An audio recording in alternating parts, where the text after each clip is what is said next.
Welcome my dear students. আজকে আমরা আলোচনা করব ফরাসি বিপ্লবের সংবিধান সভার বিভিন্ন কাজ। ফ্রান্সে 1789 সালে বিপ্লব ঘটে। 1789 সালে 17 জুন ফ্রান্সের তৃতীয় সম্প্রদায়ের প্রতিনিধিরা একটি আলাদাভাবে অধিবেশন ডাকেন এবং সেই অধিবেশনে রাজা সম্মতি দেন। এই অধিবেশনে তোমার সিদ্ধান্ত হয় যে স্টেটস জেনারেল জাতীয় সভায় পরিণত করা হবে এবং স্টেটস জেনারেলকে জাতীয় সভায় পরিণত করে। 20 জুন টেনিস কোর্ট শপথে তারা সিদ্ধান্ত নেন যে আমরা ফ্রান্সের জন্য একটা নতুন সংবিধান রচনা করব। 27 জুন 1789 সালে 27 জুন 3 সম্প্রদায়ের প্রতিনিধিরা যৌথভাবে অধিবেশন করেন এবং এই অধিবেশনে 1789 সালেই 9 জুন ফ্রান্সের জন্য একটা নতুন সংবিধান রচনার কাজ শুরু করে। এই সংবিধানে অর্থাৎ 1789 থেকে 1791 সাল এই 2 বছর ধরে জাতীয় সভা অর্থাৎ স্টেট জেনারেল সেটা জাতীয় সভাতে রূপান্তরিত হয়েছে এবং এই জাতীয় সভা ফ্রান্সের জন্য 2 বছর ধরে একটি নতুন সংবিধান রচনা করেছে। এই সংবিধানের আদর্শ হিসাবে আমরা জানি যে আইনের চোখে সবাই সমান, ব্যক্তিগত স্বাধীনতা, ধর্মীয় স্বাধীনতা এবং তোমার অভিজাত যাজকদের যে ক্ষমতা সেই ক্ষমতাকে বিলুপ্ত করা হয়, সামন্ততন্ত্রের বিলোপ সাধন করা হয়। এই সমস্ত নীতিগুলিকে সংবিধান সভা গুরুত্ব দিয়ে সংবিধান সভা ফ্রান্সের জন্য, ফ্রান্সের জনগণের জন্য কয়েকটি ক্ষেত্রে কিছু কার্য সম্পাদন করে। আমরা প্রথমেই ফরাসি দেশের সংবিধান সভার প্রথম যে কাজ শাসনতান্ত্রিক কাজ, সেই শাসনতান্ত্রিক কাজ নিয়ে আলোচনা করব। ফরাসি বিপ্লবের আগে মন্টেস্কু 1748 সালে তার স্পিরিট অফ লস গ্রন্থে ক্ষমতা স্বতন্ত্রীকরণ নীতির কথা বলেছিলেন যে আইন বিভাগ আইন তৈরি করবে, শাসন বিভাগ শাসন করবে এবং বিচার বিভাগ বিচার কার্য সমাধান করবে। এক বিভাগ অন্য বিভাগের কাজ করবে না, এক বিভাগ অন্য বিভাগের কাজে হস্তক্ষেপ করবে না, নিয়ন্ত্রণ করবে না। এটাই হচ্ছে সেপারেশন অফ পাওয়ার, ক্ষমতা বিভাজনের নীতি। সংবিধান সভা মন্টেস্কুর উল্লেখিত সেপারেশন অফ পাওয়ারকে গুরুত্ব দিয়ে আইন বিভাগের হাতে, জাতীয় সভার হাতে আইন তৈরি করার ক্ষমতা প্রদান করে। শাসন বিভাগের হাতে, মন্ত্রিসভার হাতে শাসন করার দায়িত্ব, নির্দেশ দানের দায়িত্ব এবং আইন অনুযায়ী শাসন করবে, এই দায়িত্ব মন্ত্রিসভাকে, শাসন বিভাগকে প্রদান করে। আর বিচার বিভাগকে বিচারের দায়িত্ব দেওয়া হয়। বিচার বিভাগ স্বাধীন ও নিরপেক্ষভাবে নিজ কার্য সম্পাদন করবে। আইন বিভাগ এবং শাসন বিভাগ থেকে বিচার বিভাগকে আলাদা করার ব্যবস্থা গ্রহণ করে সংবিধান সভা। দেশের সর্বোচ্চ শাসক রাজা। রাজার ক্ষমতাকে খর্ব করা হয়। রাজা রাজপদ সংবিধান সভা অবলুপ্ত করেনি। রাজপদকে বজায় রেখে তাকে নিয়মতান্ত্রিক শাসকে পরিণত করে সমস্ত ক্ষমতা জাতীয় সভার হাতে ন্যস্ত করেছে, আইনসভার হাতে ন্যস্ত করেছে। আগে রাজা ছিলেন ফরাসি দেশের রাজা।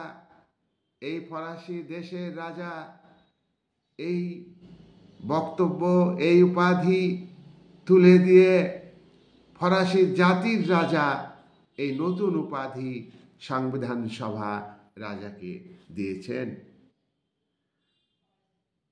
এতদিন বিপ্লবের আগে ফ্রান্সের আইন তৈরি করার ক্ষেত্রে রাজার কর্তৃত্ব ছিল, শাসন করার ক্ষেত্রে রাজার কর্তৃত্ব ছিল, বিচার করার ক্ষেত্রে রাজার ক্ষমতা ও কর্তৃত্ব ছিল, কর্মচারীদের নিয়োগ করার ক্ষেত্রে রাজার ক্ষমতা কর্তৃত্ব ছিল।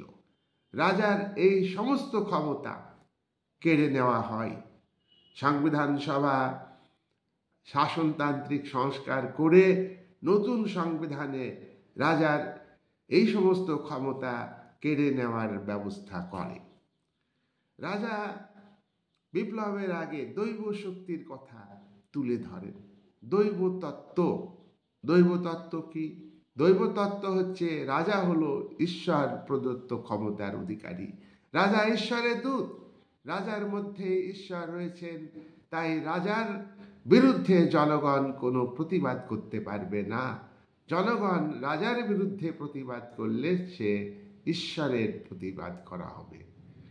রাজার এই যে দৈব শক্তি, রাজার মধ্যে দেবত্ব আছে, এই তত্ত্ব সংবিধান সভা আইন করে বাতিল করে দেয়। রাজার ক্ষেত্রে বিপ্লবের আগে রাজা যুদ্ধ ঘোষণা করতে পারতেন, পররাষ্ট্রনীতি নির্ধারণ করতে পারতেন, শান্তির সময়েও তিনি সিদ্ধান্ত গ্রহণ করতেন। চূড়ান্ত সিদ্ধান্ত করার ক্ষমতা তার হাতে ছিল, সার্বভৌম ক্ষমতা তার হাতে ছিল। সমস্ত ক্ষমতা সংবিধান সভা শাসনতান্ত্রিক সংস্কারের মধ্য দিয়ে কেড়ে নেয়। রাজা যুদ্ধের সময় আইনসভাকে নিয়ন্ত্রণ করতে পারবে না। আইনসভাই হলো চূড়ান্ত ক্ষমতার অধিকারী। আইনসভায় হলো শেষ কথা বলার অধিকারী। এক্ষেত্রে রাজার কোনো ক্ষমতা থাকলো না। সংবিধান সভা আরও শাসনতান্ত্রিক সংস্কার করে ফ্রান্সে 745 জন সদস্য বিশিষ্ট একটি এক কক্ষ বিশিষ্ট আইনসভা তৈরি করে। এই আইনসভার হাতে আইন তৈরি করার চূড়ান্ত ক্ষমতা প্রদান করে। এই আইনসভার হাতে বিদেশ নীতি নির্ধারণের ক্ষমতা প্রদান করে। এই আইনসভার হাতে অর্থনৈতিক ক্ষমতা ন্যস্ত করে। প্রকৃত যে সার্বভৌম ক্ষমতা বিপ্লবের আগে 1789 আগে রাজার হাতে ছিল, সেই সার্বভৌম ক্ষমতা, ফ্রান্স রাষ্ট্রের চূড়ান্ত ক্ষমতা সব কেড়ে নিয়ে আইনসভার হাতে, এক কক্ষ বিশিষ্ট আইনসভার হাতে ন্যস্ত করল সংবিধান সভা। সংবিধান সভা আরও কাজ করল শাসনতান্ত্রিক সংস্কারের মধ্য দিয়ে জনগণকে নিষ্ক্রিয় নাগরিক এবং সক্রিয় নাগরিক এই দুই ভাগে ভাগ করে। সম্পত্তির ভিত্তিতে যাদের অনেক সম্পত্তি আছে তারা সক্রিয় নাগরিক, আর যাদের সম্পত্তি কম আছে তারা নিষ্ক্রিয় নাগরিক। দরিদ্র মানুষ নিষ্ক্রিয় নাগরিক। সক্রিয় নাগরিকদের ভোটাধিকার দেওয়া হয়, কিন্তু সমস্ত সক্রিয় নাগরিককে ভোটাধিকার দেওয়া হলো না। সংবিধান সভা 2,60,00,000 সক্রিয় নাগরিকের মধ্যে 4 লক্ষ সক্রিয় নাগরিকের ভোটাধিকার দেয়। 4 লক্ষ সমস্ত জনগণের 2,60,00,000 যে জনগণ, তার মধ্যে সক্রিয় নাগরিকের সংখ্যা হলো 4 লাখ। আর এই 4 লাখ সক্রিয় নাগরিকের মধ্যে সম্পত্তির ভিত্তিতে 50,000 সক্রিয় নাগরিককে ভোটাধিকার দেওয়া হয়। সমস্ত জনগণকে ভোটাধিকার দেয়নি। ভোটাধিকার পেয়েছে মাত্র 50,000 জনগণ। মোট জনসংখ্যা কত? 2,60,00,000। তার মধ্যে সক্রিয় নাগরিক কত? সক্রিয় নাগরিক 4 লাখ। 4 লাখের মধ্যে সবাই কিন্তু ভোটাধিকার পায়নি। 4 লক্ষের মধ্যে 50,000 সক্রিয় নাগরিক ভোটের অধিকার পেয়েছে। তাহলে আমরা দেখছি সংবিধান সভা, আইনসভার হাতে, এক কক্ষ বিশিষ্ট আইনসভার হাতে 745 জন সদস্য নিয়ে গঠিত এক কক্ষ বিশিষ্ট আইনসভার হাতে সমস্ত ক্ষমতা দেওয়া হয়েছে। রাজার কোনো সম্মতি না নিয়ে আইনসভা কাজ করতে পারবে। আমরা এবার দেখব ফ্রান্সে বিপ্লবের আগে কেন্দ্রীভূত শাসন ব্যবস্থা ছিল। সেই কেন্দ্রীভূত শাসন ব্যবস্থাকে বিপ্লবের পর নতুন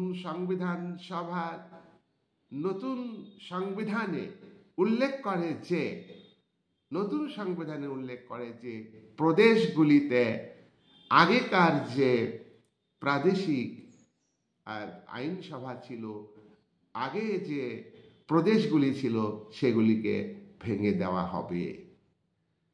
এই সংবিধান সভা দায়িত্ব নিল যে নতুনভাবে গোটা ফ্রান্সকে 83টি প্রদেশে ভাগ করা হবে।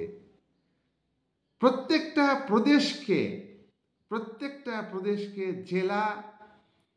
জেলা, ক্যান্টন এবং কমিউন, এই 3টি ভাগে ভাগ করা হবে।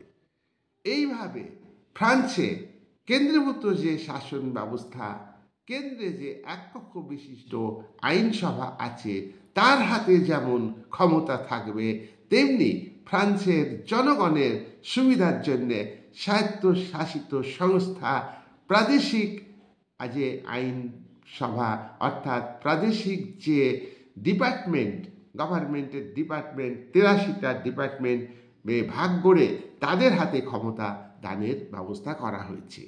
আবার 83টা ডিপার্টমেন্টকে আবারও ভাগ করা হয়েছে, জেলাতে ভাগ করা হয়েছে, ক্যান্টনে ভাগ করা হয়েছে, কমিউনে ভাগ করা হয়েছে। 83টা ডিপার্টমেন্টকে 547টি ক্যান্টনে ভাগ করা হয়েছে। ক্যান্টনগুলিকে আবার 44,000 কমিউনে ভাগ করা হয়েছে। এইভাবে ক্ষমতা উচ্চ স্তর থেকে নিম্ন স্তর পর্যন্ত বিকেন্দ্রীকরণের ব্যবস্থা করা হয়েছে। এই হলো সংবিধান সভার শাসনতান্ত্রিক সংস্কারের কাজ। এবার 2 নম্বর কাজ আমরা আলোচনা করব অর্থনৈতিক সংস্কার। সংবিধান সভা অর্থনৈতিক সংস্কার সাধন করে। আমরা কথা জানি, ফরাসি বিপ্লবের আগে ফ্রান্সে ব্যাপক অর্থ সংকট দেখা দিয়েছিল। সেই অর্থ সংকট দূর করা প্রয়োজন।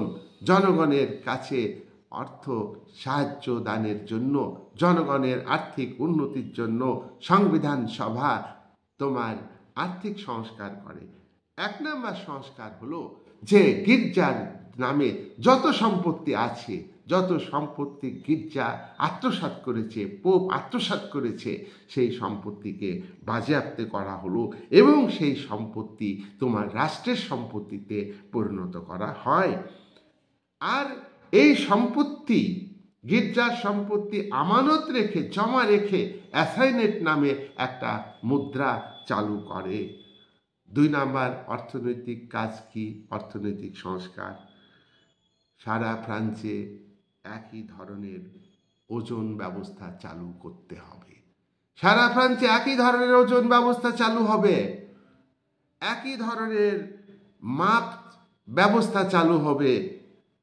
3 নাম্বার হলো জমি এবং অস্থাবর সম্পত্তির উপর কর ধার্য করা হলো। জমি এবং অস্থাবর সম্পত্তির উপর আয়কর ধার্য করা হলো। 4 নাম্বার অর্থনৈতিক কাজ হলো বাণিজ্য, শিল্প, ব্যক্তিগত আয়ের উপর কর আরোপ করা হলো।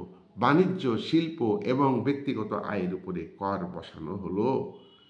5 নাম্বার অর্থনৈতিক কাজ হলো যে যত পরোক্ষ কর ছিল, তাই ধর্মকর, ক্যাপিটেশন কর, যেসব করগুলো আমরা অন্য ভিডিওতে আলোচনা করেছি, সেই সব কর পরোক্ষ কর। এই পরোক্ষ কর সাধারণ গরিব মানুষকে দিতে হতো, তৃতীয় শ্রেণীর কৃষক, শ্রমিক, মেহনতি খেটে খাওয়া মানুষকে দিতে হতো।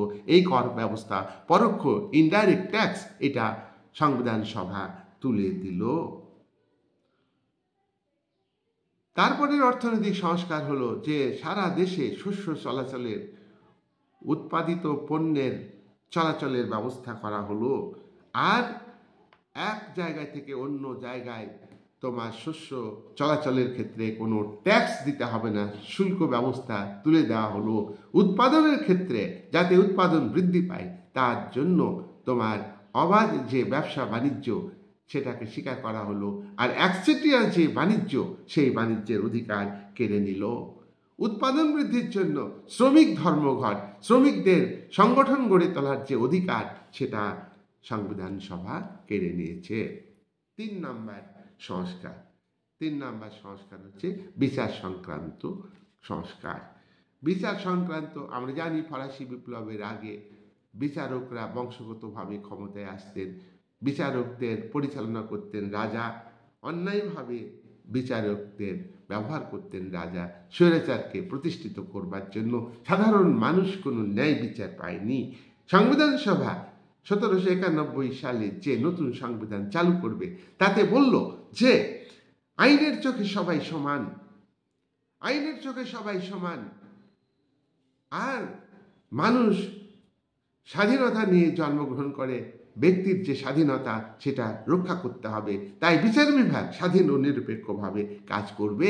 বিচার বিভাগকে আইন বিভাগ জাতীয় সভা থেকে, এককক্ষ বিশিষ্ট আইনসভা থেকে এবং মন্ত্রী পরিষদ থেকে, অর্থাৎ শাসন বিভাগ থেকে বিচার বিভাগকে আলাদা করতে হবে। তাহলে বিচার বিভাগ নিরপেক্ষ স্বাধীনভাবে ন্যায় বিচার প্রতিষ্ঠিত করতে পারবে। ফৌজদারি মামলার ক্ষেত্রে বিচারকদের নিয়োগের ক্ষেত্রে বিচারক নিয়োগ করবে জনগণ, বংশগতভাবে বিচারকরা নির্বাচিত হবে না। আর নিম্ন আদালতের রায়ের বিরুদ্ধে মামলা আপিল করতে পারবে উচ্চ আদালতে। এইভাবে বিচার সংক্রান্ত কাজের দায়িত্ব গ্রহণ করে সংবিধান সভা, এবং সংবিধান সভা এই বিচার সংক্রান্ত ক্ষেত্রে বিভিন্ন আইন তৈরি করল। 4 নাম্বার সংস্কার, গির্জার সংস্কার। গির্জাকে রাষ্ট্রের অধীনে আনা হলো। গির্জা স্বাধীনভাবে সম্পত্তি আত্মসাৎ করেছে। আর্থিক সংকট ফ্রান্সে গির্জা ডেকে এনেছে। তাই গির্জার সমস্ত সম্পদ, তার গির্জার নামে যে কেন্দ্রীভূত প্রপার্টি, সেই সম্পত্তিকে বাতিল করে রাষ্ট্রের অধীনে আনা হয়েছে। আর এই সম্পত্তির ভিত্তিতে অ্যাসাইনেট নামে এক নতুন ধরনের মুদ্রা চালু করেছে। Number 2, civil constitution of the clergy, অর্থাৎ এটার মানে হলো ধর্মযাজকদের সংবিধান। ধর্মযাজকদের সংবিধান নামক একটা দলিল তৈরি করে তাতে বলা হলো civil constitution of the clergy, এই যে দলিল বা আইন তৈরি করে ধর্মযাজকদের ক্ষমতা কেড়ে নেওয়া হলো। সংবিধান সভা ধর্মযাজকদের ক্ষমতা কেড়ে নিল, ধর্মযাজকদের বেতনভুক্ত কর্মচারীতে পরিণত করেছে। ধর্মযাজকরা জনগণকে ধর্মযাজকদের জনগণ নিয়ন্ত্রণ করতে পারবে, তারা রাষ্ট্রের বেতনভুক্ত কর্মচারীতে পরিণত হলো। তাহলে আমরা 4টি কাজ আলোচনা করলাম। এবার 4টি কাজের ক্ষেত্রে আমরা দেখব যে কি কি সুফল ফ্রান্সের জনগণ পেয়েছে। আমরা লক্ষ্য করেছি যে সংবিধান সভা ব্যক্তিগত স্বাধীনতা, নাগরিকদের অধিকার ঘোষণা করেছে। এটা খুবই তাৎপর্যপূর্ণ। এটা ফ্রান্সের জনগণের একটা জয়, ব্যক্তিগত স্বাধীনতা তারা পাবে এবং গোটা ইউরোপে যে স্বৈরাচারী শাসন, যে উপনিবেশ চলছে, অস্ট্রেলিয়ার আধিপত্য চলছে, রাশিয়ায় যে জনগণ বঞ্চিত হচ্ছে, তাদের ক্ষেত্রেও এই ব্যক্তিগত স্বাধীনতার যে আদর্শ সেটা প্রভাব ফেলেছে, তাতে তারা উপকার পেয়েছে। নাম্বার 2, পুরাতন তন্ত্রকে ধ্বংস করেছে সংবিধান সভা। রাজার হাত থেকে সমস্ত ক্ষমতা কেড়ে নিয়েছে। রাজার যে স্বৈরাচারী ক্ষমতা, অর্থাৎ স্বৈরাচারী রাজতন্ত্র, অভিজাততন্ত্র, স্বৈরাচারী অভিজাততন্ত্র, স্বৈরাচারী যাজকতন্ত্র, তারা সাধারণ মানুষের যে অধিকার কেড়ে নিয়েছিল, সেই অধিকারের উপর কুঠারাঘাত করেছে, আঘাত করেছে এবং নতুন ব্যবস্থা চালু করে নাগরিকদের সুফল পেতে সুবিধা হয়েছে। নতুন ব্যবস্থাতে নাগরিকরা অনেক উপকার পেয়েছে। এছাড়া আমরা দেখব যে সংবিধান সভার কাজের মধ্য দিয়ে তোমার ফ্রান্সের একটা গৌরবজনক একটা উজ্জ্বল ইতিহাস তৈরি হয়েছে। নাগরিকরা ব্যক্তিগত স্বাধীনতা, ধর্মীয় স্বাধীনতা, এগুলো তারা পেয়েছে। ধর্মের যে স্বৈরাচার, ধর্মীয় যাজকদের যে অন্যায় অবিচার, সেটা বন্ধ হয়েছে। কিন্তু সংবিধান সভার কাজের মধ্যে আমরা কিছু সীমাবদ্ধতা লক্ষ্য করব।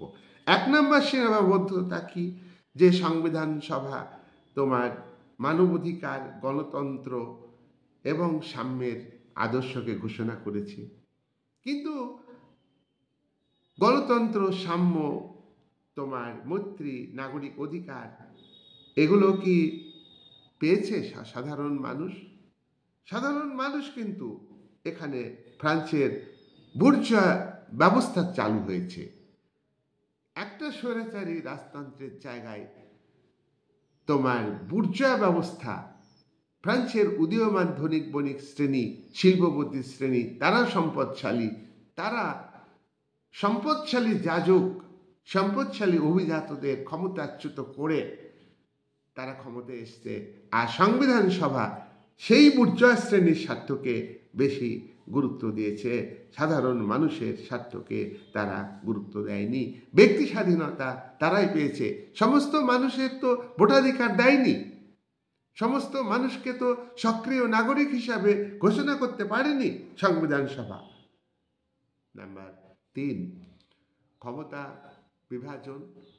ক্ষমতা বিভাজন কথা বলা হলেও আইনসভা প্রকৃতপক্ষে সার্বভৌম ক্ষমতার অধিকারী হয়নি। আবার আইনসভা সার্বভৌম ক্ষমতার অধিকারী হলেও আগে ছিল আইনসভাতে মুসলিম ও যাজক সম্প্রদায় সার্বভৌম ক্ষমতা ভোগ করত, চূড়ান্ত ক্ষমতা ভোগ করত। মুসলিম ও অভিজাত সম্প্রদায়ের লোক তারা ক্ষমতা ভোগ করত, রাজতন্ত্রকে পরিচালনা করত। কিন্তু এখন সেই জায়গায় যারা ক্ষমতা এসেছে, তৃতীয় সম্প্রদায়ের যারা সম্পদশালী শ্রেণী, বুর্জোয়া শ্রেণী, শিল্পপতি শ্রেণী, তারা ক্ষমতায় এসেছে, তারা ওই আইনসভার ক্ষমতা ভোগ করছে। সাধারণ মানুষের প্রতিনিধি সেখানে ছিল না। শাসন বিভাগেও সাধারণ মানুষের প্রতিনিধি ছিল না। বিচার বিভাগের ক্ষেত্রেও সাধারণ মানুষের প্রতিনিধি ছিল না। বিচার বিভাগের বিচারপতিরা জনগণের ভোটে নির্বাচিত হবে। এখানে অজ্ঞ অসচেতন মানুষ তারা যথাযথভাবে বিচারপতি নিয়োগের ক্ষেত্রে ভূমিকা পালন করতে পারেনি। তাই অনেক অযোগ্য ব্যক্তি বিচারক হিসাবে নিযুক্ত হয়েছেন। তার ফলে কি হয়েছে, সাধারণ মানুষ কিন্তু ন্যায় বিচার থেকে বঞ্চিত হয়েছে সংবিধান সভার কাজের পরেও। প্রাদেশিক শাসক, প্রাদেশিক যে প্রদেশগুলোকে 83টা ডিপার্টমেন্টে ভাগ করা হয়েছে, সেই প্রাদেশিক শাসকরা কেন্দ্রীয় আইনসভাকে অমান্য করে, তারা নিজের মতো করে দেশ চালায়। তাই ফ্রান্সে কিন্তু সুস্থ অর্থনৈতিক পরিবেশ গড়ে ওঠেনি, তার আনুগত্য প্রকাশ করত না, তাই শাসনের ক্ষেত্রে বিশৃঙ্খলা দেখা দিয়েছে। বিচারকরা স্বাধীন ও নিরপেক্ষভাবে পরবর্তীকালে কাজ করতে পারেনি। সংবিধান সভা ফ্রান্সের যে কৃষক, শ্রমিক, খেটে খাওয়া মানুষ, দিনমজুর, তাদের অবস্থার উন্নতি করতে পেরেছে কি? না, তাদের অবস্থার উন্নতি করতে পারেনি। বুর্জোয়া শ্রেণীর উন্নতি হয়েছে। একটা শোষক শ্রেণীর জায়গায় আরেকটা নতুন শোষক শ্রেণী ক্ষমতায় এসেছে।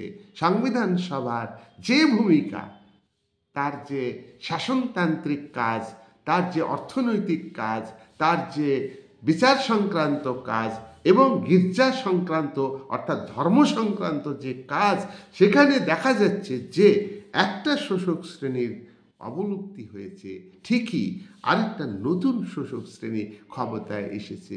সেই জায়গায় দাঁড়িয়ে ফ্রান্সের কৃষক, গরিব কৃষক, ফ্রান্সের শ্রমিক, যারা শ্রমজীবী মানুষ, দিনমজুর, খেটে খাওয়া মানুষ, ছোট দোকানদার, ফেরিওয়ালা, তাদের অধিকার প্রতিষ্ঠিত হয়নি। আর সেপারেশন অফ পাওয়ার, এটা বুর্জোয়া তাত্ত্বিকদের দ্বারা সমর্থিত হয়েছে, ক্যাপিটালিজমকে সমর্থন করেছে। কিন্তু ক্যাপিটালিজম ধনীদের স্বার্থে পরিচালিত অর্থনীতি। ক্যাপিটালিজমকে ভিত্তি করে যে রাজনৈতিক ব্যবস্থা ফ্রান্সে গড়ে উঠেছে, পরবর্তীকালে আমরা সেখানে দেখব যে ক্যাপিটালিস্ট ক্ষমতায় এসছে। রাজতন্ত্র 93 সালে রাজার মৃত্যু হয়েছে, রাজাকে তোমার গিলোটিন যন্ত্রে হত্যা করা হয়েছে, রাজতন্ত্র উচ্ছেদ হয়েছে। সেই জায়গায় দাঁড়িয়ে স্বৈরাচারী রাজতন্ত্র, বুর্বর রাজতন্ত্র উচ্ছেদ হয়েছে। একটা নক্কারজনক নগ্ন যে শোষণ ব্যবস্থা, সেটা অবলুপ্ত হয়েছে। আরেকটা নতুন কৌশলে শোষক শ্রেণী আবির্ভূত হয়েছে এবং সেখানে ফ্রান্সের যে সংবিধান সভা, সেই সংবিধান সভা কিন্তু দরিদ্র শ্রেণীর প্রতীক নয়। সেই সংবিধান সভা তোমার গরিব মানুষের স্বার্থে ভূমিকা দেখাতে পারেনি, আর দেখাবেও না।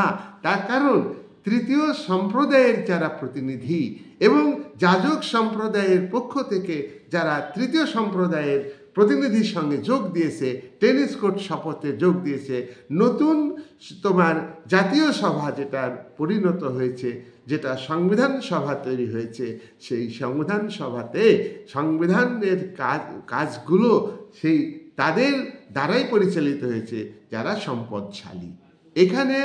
এখানে শ্রেণীগত যে শোষণ, সেই শোষণের ব্যাপারটাকে লক্ষ্য রাখা হয়নি। তাই একটা শোষক শ্রেণীর জায়গায় আরেকটা নতুন শোষক শ্রেণীকে তোমার ক্ষমতায় এনেছে সংবিধান সভা, তাদের দ্বারাই পরিচালিত হয়েছে। তবুও আমরা এই কথা বলবো যে ইউরোপে সমকালীন সময়ে অস্ট্রিয়াতে স্বৈরাচারী চলছে, স্বৈরাচারী শাসন ব্যবস্থা। অস্ট্রিয়ার শাসক মেটারনিকে নোংরা মুজার সঙ্গে তুলনা করা যায়। তিনি প্রতিক্রিয়াশীল, গণতন্ত্র বিরোধী, ফরাসি বিপ্লবের আদর্শ, সাম্য, মৈত্রী, স্বাধীনতা, গণতন্ত্রের বিরোধী। তিনি তার নিজের দেশে গণতন্ত্র, সাম্য, মৈত্রী এই সমস্ত আদর্শকে ধ্বংস করার জন্যে তিনি কনফারেন্স ডেকেছেন 1815 সালে।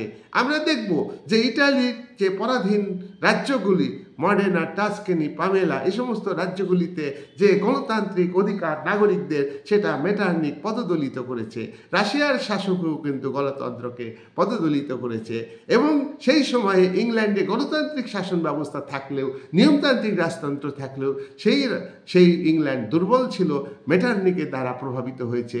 তাহলে এই জায়গায় দাঁড়িয়ে নাগরিকদের যে ব্যক্তিগত স্বাধীনতার অধিকার, ধর্মীয় স্বাধীনতার অধিকার এবং সামন্ততন্ত্রের বিলোপ, এই ফ্রান্সের সামন্ততন্ত্রের বিলোপ, দীর্ঘদিন ধরে বুর্বর রাজতন্ত্র একের পর এক জনগণের উপর যে অত্যাচার নিপীড়ন চালিয়ে গিয়েছে, তার অবসান এই বিপ্লবের মধ্য দিয়ে ঘটেছে এবং সংবিধান সভা সেখানে কিছুটা হলেও ভূমিকা দেখাতে পেরেছে, গণতন্ত্রের কথা বলেছে, ব্যক্তি স্বাধীনতার কথা বলেছে, সাম্যের আদর্শের কথা বলেছে, আইনের চোখে সবাই সমান এ কথা বলেছে।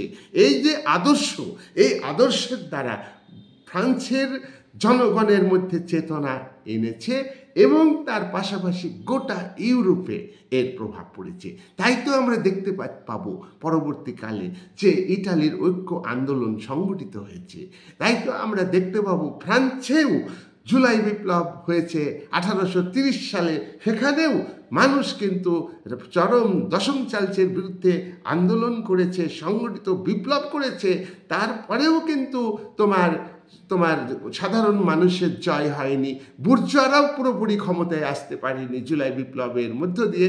তারপরে 1848 সালে যে ফেব্রুয়ারি বিপ্লব আমরা পরবর্তীকালে আলোচনা করব, সেখানেও আমরা দেখব যে এই বুর্জোয়ারা ফ্রান্সে প্রথম ক্ষমতায় চলে আসছে। দেখো, ফ্রান্সে প্রজাতন্ত্র প্রতিষ্ঠিত হয়েছে 1793 সালে, রাজতন্ত্রের উচ্ছেদ হয়েছে। তাহলে আজকে সংবিধান সভা যে ভূমিকা দেখিয়েছে তার পরোক্ষ প্রভাব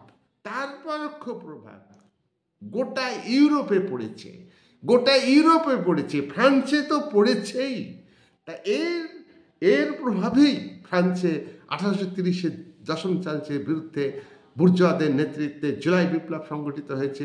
আমরা দেখব 1848 সালে লুই ফিলিপি রাজতন্ত্রের বিরুদ্ধে উদীয়মান ধনিক বণিক শ্রেণীর নেতৃত্বে বিপ্লব হয়েছে। সেই বিপ্লবে তোমার মেটার্নিকের, অর্থাৎ অস্ট্রিয়ার প্রধানমন্ত্রী মেটার্নিকের যে স্বৈরাচারী নীতি, প্রতিক্রিয়াশীল নীতি, সেটা ধ্বংস হয়েছে। তিনি আর গোটা ইউরোপকে যেভাবে 1815 থেকে 1848 সাল পর্যন্ত গোটা ইউরোপের ক্ষমতা নিজের হাতের মুঠের মধ্যে রেখেছিলেন, সেটা তার পক্ষে সম্ভব হয়নি। তাই আমরা বলবো গণতন্ত্র, সাম্য, মৈত্রী, স্বাধীনতা, নাগরিকদের অধিকার, মানুষ জন্মগত স্বাধীনতার অধিকার ভোগ করে, আইনের চোখে সবাই সমান। এই যে বক্তব্য, এই বক্তব্যগুলির হচ্ছে এমনই বক্তব্য, এমনই আদর্শ যেগুলোকে কোনো বেড়া দিয়ে কোনো মতেই যতই প্রতিক্রিয়াশীল ব্যবস্থা গ্রহণ করুক না কেন, এগুলিকে ধ্বংস করার জন্যে এগুলো অন্তঃসলীলা ফল্গু ধারার মতোই মানুষের মনে মনে প্রভাবিত করবে। এই বক্তব্যগুলির মধ্যে, এই শব্দগুলির মধ্যে মানবিকতা কিছুটা হলেও আছে। এই জন্য এগুলিকে রোখা যায় না, এর জয় হবেই। তাই আজকে ফরাসি বিপ্লবের যে আদর্শ, ইকুয়ালিটি যে আদর্শ এবং রাইটসের আদর্শ এবং আইনের চোখে সবাই সাম্য, এই যে আদর্শ, এগুলো আমাদের সংবিধান সভা উল্লেখ করেছে। সামন্ততন্ত্রের যে বিলুপ্ত করার কথা, সেই জায়গায় এইগুলির অবদানকে আমরা স্বীকার করে নেব। এই বলে আজকের ভিডিও আমি শেষ করছি।